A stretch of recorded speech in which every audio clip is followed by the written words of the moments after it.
Sir ನಮಸ್ತೆ. ಇದು ಬಂದು 1 ಎಕರೆ ಜಾಗ.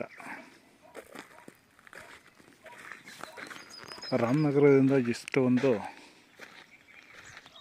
12ರಿಂದ 13 ಕಿಲೋಮೀಟ್ರ್ ಆಗುತ್ತೆ.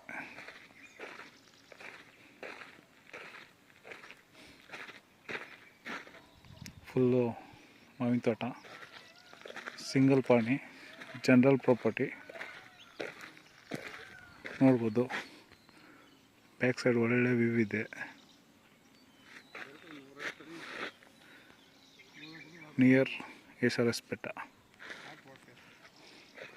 ಇವರು ಕುಂಟೆ 2,80,000 ಫೈನಲ್ ಅಂತಾರೆ. ಕೂದರೆ ಸ್ವಲ್ಪ ಒಂದು 5ರಿಂದ 10 ಸಾವಿರ ಹೆಚ್ಚು ಕಡಿಮೆ ಆಗುತ್ತೆ. ಫೈನಲ್ ಅಂತ ಹೇಳ್ತಿದ್ದಾರೆ 2,80,000 ಅಂತ. ಸ್ವಲ್ಪ ಹೆಚ್ಚು ಕಡಿಮೆ ಒಂದು 5,000 ಆಗ್ಬೋದು, ಇಲ್ಲ 10,000 ಆಗ್ಬೋದು.